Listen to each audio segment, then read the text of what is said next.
দীর্ঘদিন একটা সরকার ক্ষমতায় থাকলে এই যে মতিউর রহমান বেড়ে যায় রবিউল ভাই এই দিন না আরো দিন আছে। এই দিনের নিয়ে গেছে চকবাজার কারাগারে। দেশ পরিচালনা করতে গেলে তারা জেলে যাবে কেন? গেলে তো ওই যে মতিউররা জেলে যাওয়ার কথা।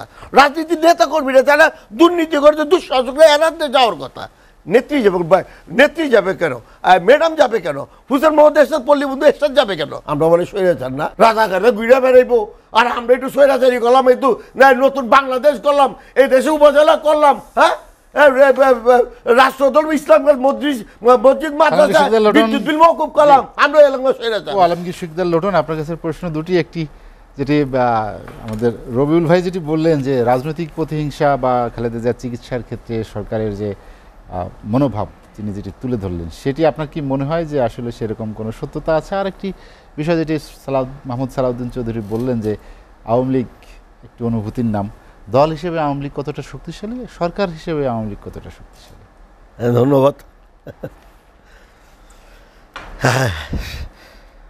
শেখ রবিউল আলম, মাহমুদ সালাউদ্দিন চৌধুরী সাহেব এবং জাহিদুর রহমান খান, এসডিবি দর্শক শ্রোতা, ৭৫ বছর হলো না আওয়ামী লীগের প্লাটিনাম জয়ন্তী। এটা অস্বীকার করার কোনো উপায় নেই, তাই না? একটা দীর্ঘদিনের একটা ইতিহাস, একটা ঐতিহ্য বহন করে আওয়ামী লীগ। আমি সেই আওয়ামী লীগ সংগঠনের প্রতি আমি শ্রদ্ধা রাখি। এই দেশ স্বাধীনতা আন্দোলনে বঙ্গবন্ধু, জাতির জনক বঙ্গবন্ধু শেখ মুজিবুর রহমান এবং আওয়ামী লীগের যে ভূমিকা ছিল সেটা তো অস্বীকার করার নয়। আজকে বঙ্গবন্ধু শেখ মুজিবুর রহমান নাই, তার উত্তরসূরিরা আছে। আজকে দেশের মাননীয় প্রধানমন্ত্রী শেখ হাসিনা বঙ্গবন্ধুর কন্যা সুকন্যা আছেন। তো এটা নেগেটিভ পজিটিভ যেটা বললেন, দীর্ঘদিন একটা সরকার ক্ষমতায় থাকলে এই যে মতিউর রহমান বেড়ে যায়, এটি সবচেয়ে প্রবলেমগুলো। 2008-এর নির্বাচনের পর 2014-র পরে কিন্তু আস্তে আস্তে কিন্তু গণতান্ত্রিক প্রতিষ্ঠানগুলি ধ্বংস আরম্ভ হলো। হুসেন মোহাম্মদ এরশাদ, আমার নেতা হুসেন মোহাম্মদ এরশাদকে হাসপাতালে নিয়ে গেলো, হাসপাতালে আবার আনলো। এই যে হেপাচার একটা অবস্থা, এই অবস্থা করার পর এই দেশের রাজনীতি প্রেক্ষাপট চেঞ্জ হয়ে গেল। মানুষ তখন চিন্তা করলে যে এই দেশে হয় টাকা দিলে এমপি হওয়া যাবে, নাহলে মাননীয় প্রধানমন্ত্রীর হাত থাকলে এমপি হয়ে যাবে। আর কোনো দল এই দেশে নাই, ছিল না। প্রত্যেকটা নির্বাচনে আওয়ামী লীগ প্রতীক ছিল। এখন আর আওয়ামী লীগ প্রতীক নেই, নৌকা মার্কার প্রতীক নেই। আওয়ামী লীগের প্রতীক প্রত্যেকটা নির্বাচন হলো দ্যাট ইজ মিনিং যে প্রশাসন নৌকা যিনি দাঁড়াইছে উপজেলা চেয়ারম্যান এগুলিতে তাকেই পাস করে নিয়ে আসতে হবে, তাই না? তাই 2014 নির্বাচনে আমি কিন্তু ক্যান্ডিডেট ছিলাম। ফর গডস সেক আমাকে হুসেন মোহাম্মদের সাথে পালক মেয়ে মৌসুমি আছে, তো ও আমার বাসায় আসছে আমাকে নিয়ে যাওয়ার জন্য। স্যার আমাকে বলছে আমার ২,৫০০ উপজেলা আমাকে এমপিতে।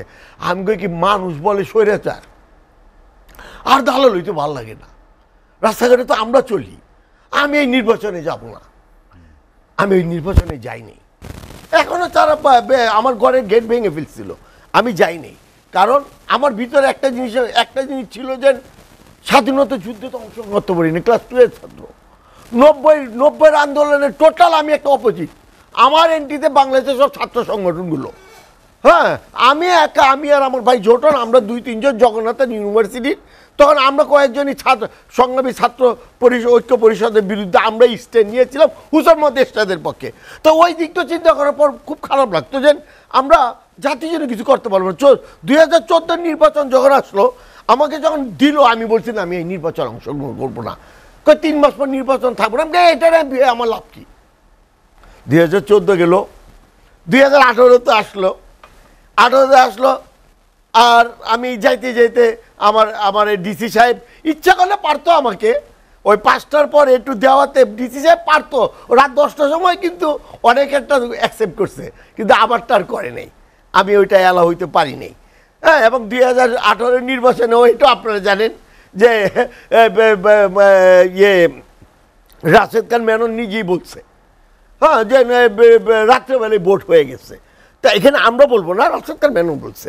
তাই সেখানে 2018 নির্বাচন একটা মানে এই দেশের মানুষ বোক হয়ে গেছে। আমার কয়েকটা ফ্রেন্ড আছে সরকারি অফিসার, ওদের গাড়ি তুলছে, ওরা লজ্জা পাচ্ছিল যে এই নির্বাচনটা কিলো বন্ধু বুঝলাম না, রাতে নির্বাচন হয়ে গেল ফিনিশ। তা পরবর্তীতে আমি ভাবছিলাম বোধহয় 2023-এর শেষে এবং 24-এর যে নির্বাচন হবে, আমার মনে হয়েছিল যে না আসলে নির্বাচন হবে। হ্যাঁ, কিন্তু ওই যে আওয়ামী লীগের 2041 থেকে 42 ওই টার্গেট থাকলে আর কেউ নির্বাচনে দাঁড়ে লাভ হইব না। যদি ওই টার্গেট থাকে, আওয়ামী লীগ যদি মনে করে, হ্যাঁ আওয়ামী লীগ যদি মনে করে যে না আমি ওই টার্গেট আছি, হ্যাঁ সেটা আওয়ামী লীগের নৌকার প্রতীক থাকুক আর না থাকুক, কেউ নির্বাচনে যায় অংশগ্রহণ করে কোনো লাভ নাই। শুধু শুধু কষ্ট, সময় নষ্ট, টাকা নষ্ট, শত্রুতা বাড়ে। এই যে শত্রুতা বাড়ার দরকারটা কি? হ্যাঁ, এই যে আমি 2,500 উপজেলা আমার নির্বাচন আমি ক্যান্ডিডেট ছিলাম, আমি ঈদের নামাজে যাইনি, আমি লজ্জায় যেতে, আমার কষ্ট লাগে যেতে। আমি ওনাদেরকে বলবো কি মামলা মোকদ্দমা হয়েছে, আমি কী করবো বলেন? কিছু করার আছে? এটা অভিযোগ আপনার কাছে দিলাম, দর্শক শ্রোতার কাছে দিলাম। আজকে আওয়ামী লীগের এই প্লাটিনাম দিবস এই জয়ন্তীকে আমি স্বাগতম জানাই, ধন্যবাদ জানাই। আর দুঃখের সাথে বলতে হয় বেগম খালেদা যে অসুস্থ।